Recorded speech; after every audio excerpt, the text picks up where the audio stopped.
कौन सा कर्म करने पर छछूंदर का मिलता है जन्म? कौन सा कर्म करने पर गधे का मिलता है जन्म? कौन सा पाप करने पर अगले जन्म में गर्भ में होती है मृत्यु? पराई औरत के साथ दुर्व्यवहार करने पर किस योनि में होता है जन्म? छल कपट करने वाला व्यक्ति या धोखा देने वाले व्यक्ति को अगले जन्म में किस योनि को भोगना पड़ता है? गुरु और बड़े भाई से गलत आचरण करने पर किस योनि में होता है जन्म? मित्रों, इसी प्रकार के 21 कर्म और उसी के आधार पर मिलने वाला अगला जन्म के बारे में हम इस वीडियो में चर्चा करेंगे। मित्रों, अगर इसी प्रकार के सवाल आपके मन में हैं, तो यकीन मानिए आप सही वीडियो पर क्लिक किया है। इन सभी प्रश्नों के जवाब आपको इस वीडियो में मिलने वाले हैं। बस आपसे एक ही बात कहनी है कि आप इस वीडियो को पूरा देखिएगा। मैं दावा करता हूं आपको यह वीडियो बहुत ही अच्छी जानकारी प्रदान करने वाली है। नमस्कार मित्रों, एक बार फिर से स्वागत है आपका हमारे YouTube चैनल के एक और नए वीडियो में। दोस्तों, आप लोगों से एक रिक्वेस्ट है कि यदि आपने अभी तक हमारे YouTube चैनल को सब्सक्राइब नहीं किया है तो चैनल को सब्सक्राइब करके घंटी बटन को ऑल पर सेट कर दें, ताकि हमारे चैनल के माध्यम से आने वाली वीडियो का नोटिफिकेशन सबसे पहले आप तक पहुँचे। मित्रों, वीडियो को लाइक और कमेंट में जय श्री कृष्ण जरूर लिखें। व्यक्ति को कर्मों के आधार पर अगले जन्म में मिलता है इन जीवों का रूप। गीता में लिखा है कि मृत्यु के बाद केवल शरीर नष्ट होता है, लेकिन आत्मा कभी नहीं मरती। आत्मा पुराने शरीर को छोड़कर नया धारण करती है। कुल 84 लाख योनियों के बारे में गरुड़ पुराण में बताया गया है। सबसे श्रेष्ठ योनि मनुष्य की होती है। गरुड़ पुराण में कर्मों के आधार पर जन्म लेने वाले योनि के बारे में बताया गया है। यानी मृत्यु के बाद आपका जन्म किस योनि में होगा यह पहले से ही निर्धारित है, क्योंकि आप अपने जीवन में जिस तरह का कर्म करेंगे मृत्यु पश्चात उसी के आधार पर आपका अगला जन्म भी होगा। व्यक्ति को मृत्यु के उपरांत कर्मों के आधार पर स्वर्ग या नरक की प्राप्ति होती है। गरुड़ पुराण में यह भी बताया गया है कि एक व्यक्ति को कैसे कर्म करने से अगले जन्म में किस तरह के जीव रूप में जन्म मिलता है। हिंदू धर्म में गरुड़ पुराण का विशेष महत्व है। इन्हें भगवान विष्णु का अंश माना जाता है। बता दें कि गरुड़ भगवान श्री हरि के वाहन हैं और गरुड़ पुराण में भगवान विष्णु और उनके वाहन के बीच हुए संवाद का विस्तृत उल्लेख किया गया है। इसमें भगवान विष्णु ने बताया है कि एक व्यक्ति को अपने जीवन में कैसे कार्य करने चाहिए जिससे उसे हर पद पर सफलता प्राप्त होती है और मृत्यु के उपरांत मोक्ष की प्राप्ति होती है। साथ ही इसमें मूल सिद्धांत यह बताया गया है कि व्यक्ति को इस जन्म में किए गए कर्मों के अनुसार ही फल की प्राप्ति होती है। इसके साथ यह भी बताया गया है कि उसे अगले जन्म में किस प्रकार के जीव के रूप में जन्म होगा। आइए जानते हैं। महिलाओं से दुर्व्यवहार करने वाला। गरुड़ पुराण में बताया गया है कि व्यक्ति महिलाओं का शोषण करता है या उनसे दुर्व्यवहार करता है, वह अगले जन्म में भयानक रोगों से पीड़ित हो जाता है। साथ ही जो गुरु की पत्नी से दुराचार करता है उसे कुष्ठ रोग का सामना करना पड़ता है।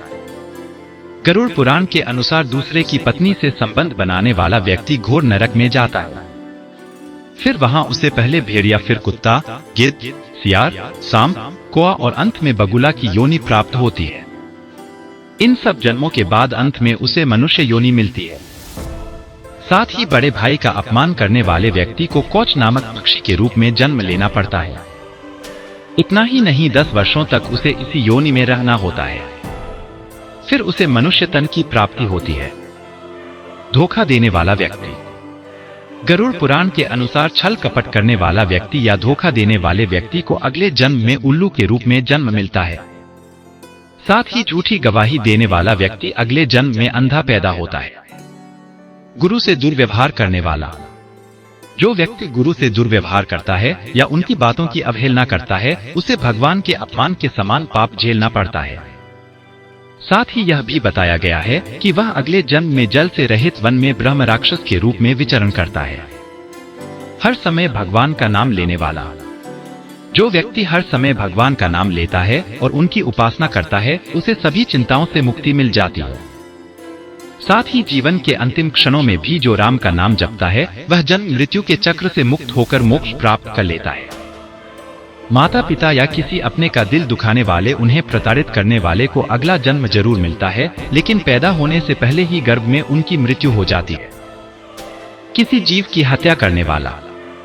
गरुड़ पुराण में बताया गया है कि जो व्यक्ति किसी गाय की हत्या करने वाला व्यक्ति नरक की यातनाओं को भोगने के बाद अगले जन्म में मूर्ख और कुबड़ा जन्म लेता है। साथ ही जो शौक के लिए जानवरों का शिकार करता है वह अगले जन्म में बकरे के रूप में पैदा होता है, जिसे किसी कसाई द्वारा बेरहमी से मार दिया जाएगा। पुराणों में बताया है कि धोखेबाज, कपटी और अपने हित के लिए छल करने वालों को अगला जन्म उल्लू का मिलता है।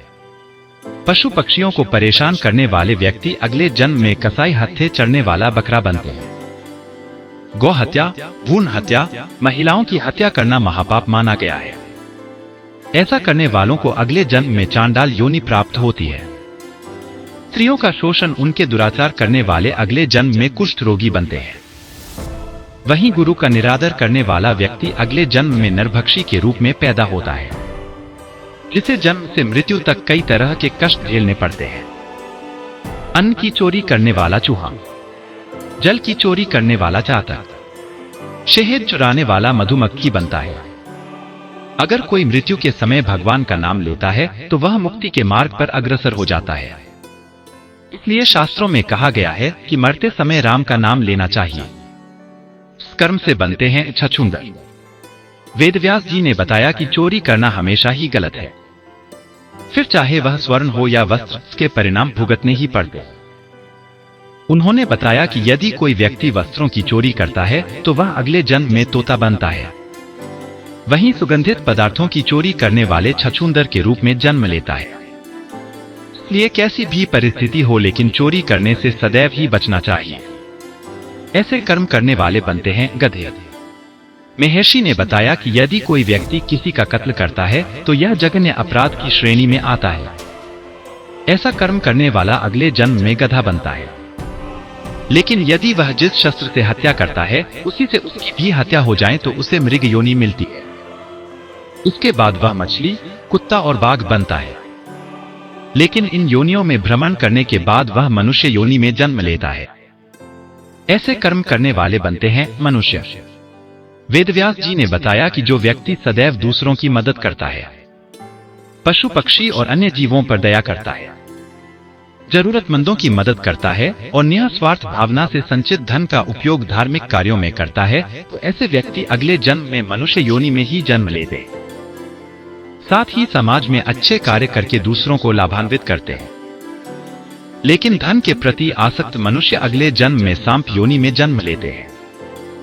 दोस्तों, वीडियो के अंत में आप लोगों से रिक्वेस्ट की है कि अगर आपको यह वीडियो जरा सा भी अच्छा लगा हो तो मेरे चैनल को सब्सक्राइब करें और वीडियो को लाइक करके कमेंट में जय श्री कृष्ण जरूर लिखें। मिलते हैं एक नए वीडियो में एक नई जानकारी के साथ। मित्रों, वीडियो को पूरा देखने के लिए बहुत बहुत धन्यवाद।